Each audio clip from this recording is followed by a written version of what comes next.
In creative writing, as you develop your own fictional scenes, I wanted to look at a couple of scenes from our course readings today and look at two particular moments in the stories by Bonnie Jo Campbell that were assigned.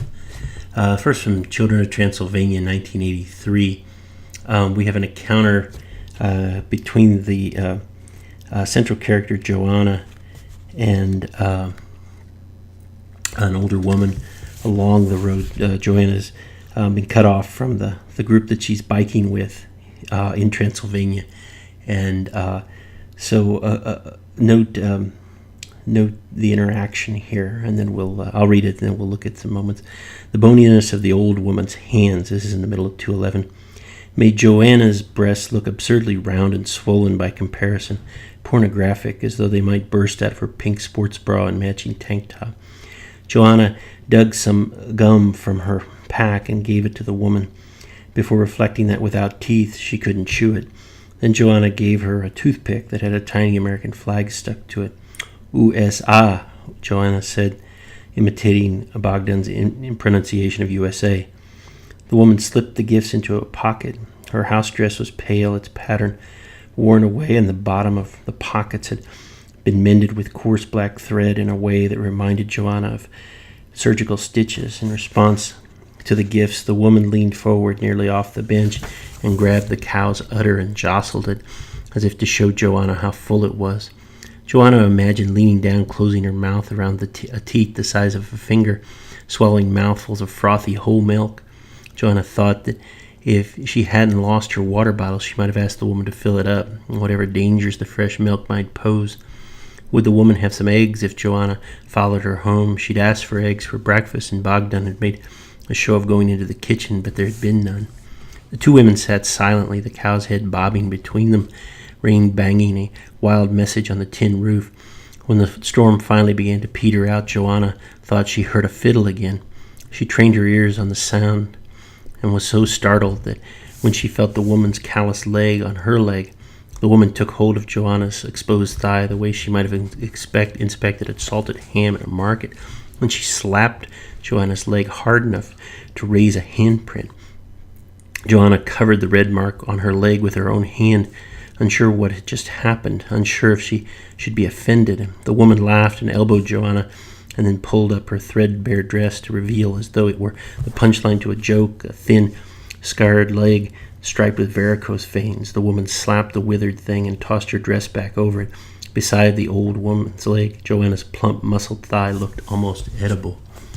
A couple things to note in this scene, right, where you don't have much dialogue at all, just a few words that are spoken back and forth between characters who can't understand each other in terms of language. The impact of that this is kind of told in the space that Dracula was narrated in Transylvania. So note how Joanna moves through this world with a sense of impending horror, impending disturbance. And so how does your own sense of that horror impact the way you read the characters in this story, or the impending violence that always seems to be about ready to happen, in the way that bodies are viewed, or bodies are handled in some way? So that sense of genre impacts the scene here as you read. Note how the writer's choice here in terms of point of view impacts the scene as well. So what you have here is the third-person narration that's told closely to Joanna's perspective as she moves through this world, right? That she sees all of the things in the outer world through a very kind of focused inner world, an inner world that's focused on that sense of impending violence, or very kind of sense of the strangeness of the Transylvanian landscape and the people who move through it. So what you have here is a scene where there are a lot of tensions develop in Joanna's perspective, but those come through her inner world and how it reacts to the things of Transylvania and the people of Transylvania as she moves through them. In the other story that we looked at, Playhouse, I want to look at a few things within that story here, which is not a third-person narration, but a first-person narration here. So we get a first-person narrator named Janie, and she's in the world that she's coming to grips with within the story. It sets the tensions for it. A few things to note here in terms of the setting and the context that Campbell's working with here is the playhouse itself is a toy house that's set up in her brother's home for Janie's niece. We get a description of it on page 17, about 2/3 of the way down the page. Campbell writes, "In front of us, almost blocking the TV and crowding the furniture, sits a big plastic playhouse. This house within a house takes up a big part of the room, looks bright and safe with its gently sloping magenta roof and above yellow walls with smooth window openings. Under the window facing us are stickers depicting fruit. I hate the way the playhouse makes the room feel crowded, but I'm not going to start bitching right off." It's kind of interesting that the toy here, right, has this larger than life sense and how it impacts the interactions between the family members here as Janie and her brother Steve tried to work out the conflicts and tensions within the story. The toy is a great prop because, like I say, it intrudes on the real scene, and it also kind of offers this unattainable sense of safety that Janie wants to find within the story. That sense of safety works against her own kind of internal sense of self-doubt or hesitation as she tries to move through this world within the story.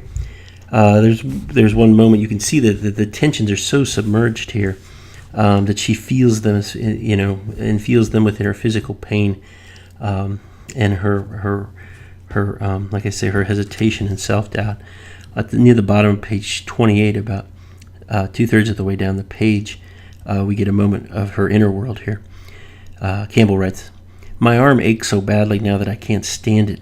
I should do something to change everything. Stand up and scream, make the whining, grinding sound the drill made. Quit drinking, go cold turkey right now or maybe tomorrow. Go to the ER and see about this arm. But I don't like to make a big deal out of nothing, and this has to be nothing. I'm waiting for the punchline that'll let me know this is just Steve's joke. When he gets up to put Pinky to bed, I curl up and fall asleep on the couch to the murmurs of him reading her a story. I wake up later to lonesome crying that feels like my own, but it's coming from Pinky's room." Note here how that sense of the inner and outer worlds kind of merge and work back and forth in the narrator's grasp of that world, right? That she feels the crying within her, but it's externalized in her niece's crying at a distance. A sense of uncertainty and tension as she waits to kind of resolve things with her brother, either in the small, in the sense of the small term, or in the larger term of how the family deals with each other. And this comes to a head later as we get to this scene where she and her brother Steve are trying to figure out what happened in the context of a sexual assault that happened at a party, and how Steve understands it versus how Janie herself fails to understand it, perhaps we could say. This is near the top of 31. Note the characters and how they develop here. "Was it really sex like sex?" I ask and close my eyes with both of them. He shrugs. "Roger said you were into it." "Damn, Steve, you should have stopped them." I put my fingers into my hair, which feels frizzy like somebody else's hair, and yank. "You shouldn't have told them to harass me." "Don't put it on me, sister," Steve says, and something about the way he says it makes me think he's thought about it plenty and has made up his mind. "You should have told them if you didn't want it. You should have pinched their balls. You should have said you were fighting with JC. I figured you wanted to teach him a lesson. But you should have protected me." My voice goes squeaky. "Protected you? Hell, if you ever come trying to protect me when I'm in the bushes with two hot babes working on me, I'll kick your ass." Now he sounds like his normal self. I had to take Pinky into her room and read her a story to make sure that she didn't see you down there. I think maybe they raped me, Steve." The word raped feels all wrong and my heart pounds in a sickening way. Roger, get real. I work with the guy every day. He's a decent guy. Maybe not the brightest bulb, but he's not a rapist. Janie. He says rapist as though he might be saying Martian. Or something like rape, I suggest. The second time I say the word, it feels even more off-kilter. Like I really am a drama queen, creating from thin air a victim and perpetrators and accessories. That's not how it looked to me, that's all I'm saying. Steve takes a draw on his cigarette, exhales deliberately, and then crushes it out. I guess you're the one who should know, though. Note here a couple of things within the scene as the of what's at stake in the discussion between Steve and Janie here. First note, again, the narrator's sense of hesitation and self-doubt. Like I say here, how her inner world causes her to re-envision the outside world, how it causes her to kind of doubt what really happened within the sexual assault itself. How she starts to kind of like feel that she could even be to blame for it, as opposed to really understanding it for what it is, which is an assault. Note how the scene itself works between her hesitations and self-doubts and what she's trying to get her brother to understand. So there are two levels of conflict here, right? That sense of conflict between Steve and Janie and what really happened, and then also Janie within herself in terms of how she needs to understand what actually happened herself, what happened there, as opposed to it repressing it or sublimating it in some way.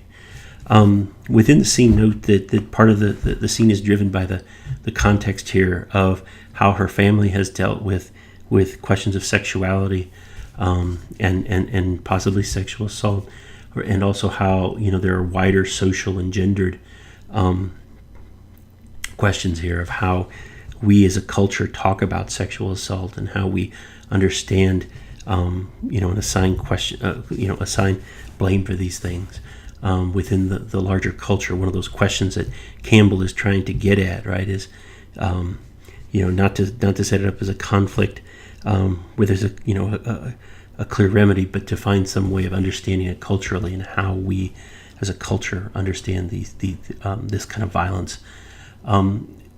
In the end, in the scene, right, you could ask yourself, what does Janie want here? In the end, there's numerous things that come out here, right? She wants her brother to understand her, that she's been raped, that she's been assaulted. She wants to understand herself, why she's why she's put herself in a position for this to happen.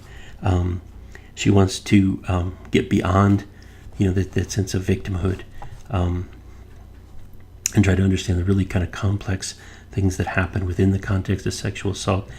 It's a very complicated situation that the Campbell story here develops, and also note how that sense of want and the layers of conflict there offer a point of connection for the reader's empathy within the scene that we feel with Janie as we try to figure out, our own sense of understanding our layers of conflict within ourselves.